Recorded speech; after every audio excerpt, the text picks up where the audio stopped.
quero te adorar, sentir tuas mãos me tocar. A tua presença me trouxe amor. A serpente do Éden simboliza o mal da humanidade. É o veneno da humanidade que mata o Messias mordendo o calcanhar.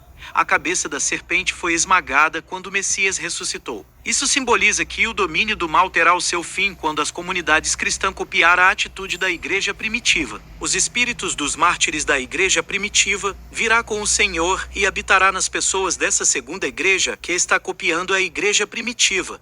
E todo o mal será eliminado no mundo todo. É isso que simboliza a volta do nosso Senhor com os seus anjos. Deus Altíssimo, pelo poder da tua palavra, o seu Filho amado, nosso Senhor, nos abençoa e nos guarda, nos ilumina e nos guia por um bom caminho. O julgamento. Estou utilizando a versão Bíblia Livre para Todos. Efésios capítulo 6, verso 12. Nós não estamos lutando contra forças humanas, mas, sim, contra poderes sobrenaturais, contra os senhores das trevas, que dominam este mundo de escuridão, contra as forças espirituais do mal, que vivem nas alturas. Agora vamos para a leitura em 2 Tessalonicenses, capítulo 1, versos 6 a 9.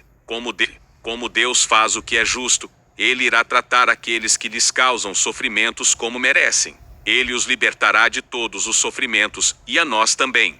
Deus fará isso quando o Senhor Jesus vier do céu, em meio a chamas de fogo, com os seus poderosos anjos, trazendo o julgamento para aqueles que o rejeitaram e que se recusaram a aceitar o Evangelho do nosso Senhor Jesus. Eles serão castigados com a destruição eterna, separados da presença do Senhor e do seu poder glorioso.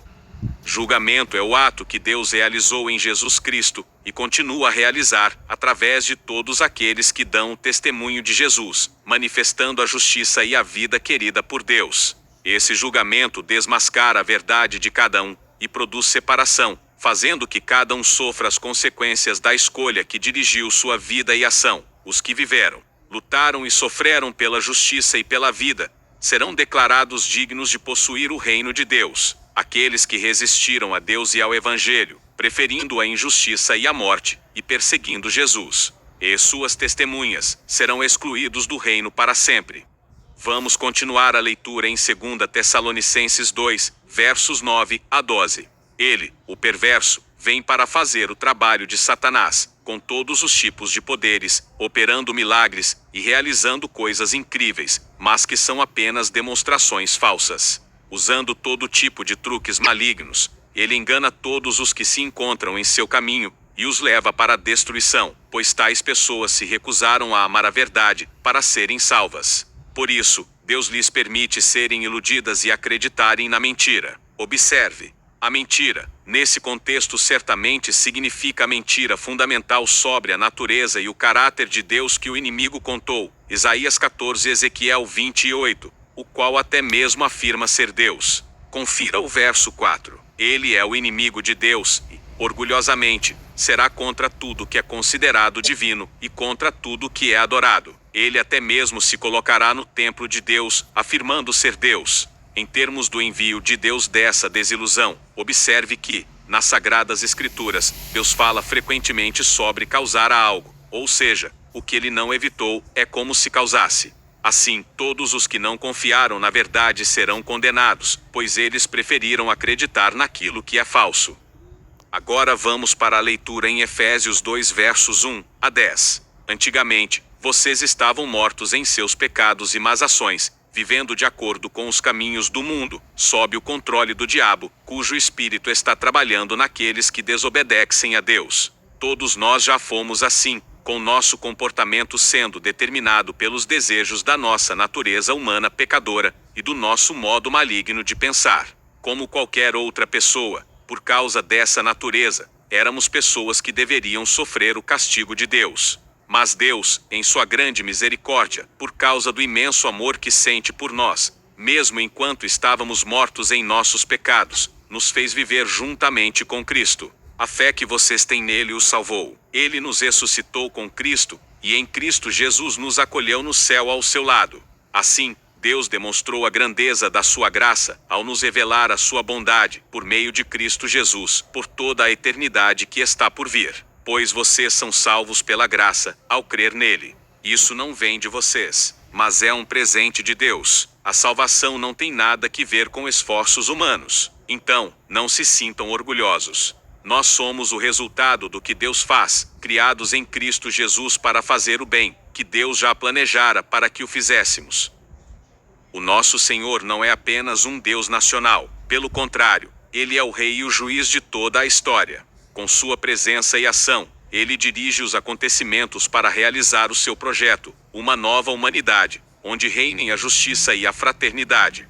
Em vista desse projeto, o nosso Senhor move as nações, servindo-se delas como instrumentos. Se estas, porém, se voltam contra o projeto do nosso Senhor, Ele põe em ação o seu julgamento, manifestando os erros e convidando à conversão. Se as nações persistem no orgulho e autossuficiência, o julgamento é de condenação. Elas deixam de ter sentido e desaparecem do processo histórico. Deus convoca todas as nações para o julgamento, num lugar que agora é chamado de Vale da Decisão, porque a sentença será definitiva. O julgamento é apresentado como guerra santa, um combate entre Deus e as nações que se opõem ao projeto dele. Somente o povo aliado do nosso Senhor será protegido e participará da vitória. Deus não quer que os homens se percam, nem sente prazer em condená-los. Ele manifesta todo o seu amor através do nosso Senhor, para salvar e dar a vida a todos. Mas a presença de nosso Senhor é incômoda, pois coloca o mundo dos homens em julgamento, provocando divisão e conflito, e exigindo decisão. De um lado, os que acreditam no nosso Senhor e vivem o amor, continuando a palavra e a ação dele, em favor da vida. De outro lado, os que não acreditam nele e não vivem o amor, mas permanecem fechados em seus próprios interesses e egoísmo, que geram opressão e exploração. Por isso, estes sempre escondem suas verdadeiras intenções, não se aproximam da luz. O julgamento é universal, mas se realiza aos poucos ao longo da história.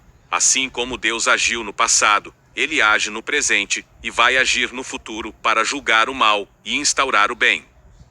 A missão do povo de Deus é continuar profetizando a muitos povos, nações, línguas e reis, profetizar e anunciar o Evangelho, ou seja, continuar o testemunho dado por Jesus. O anúncio é para todos, porque o Evangelho julga e salva, ou continuar com os ídolos e caminhar para a morte, ou aceitar o Deus revelado por Jesus, convertendo-se para viver.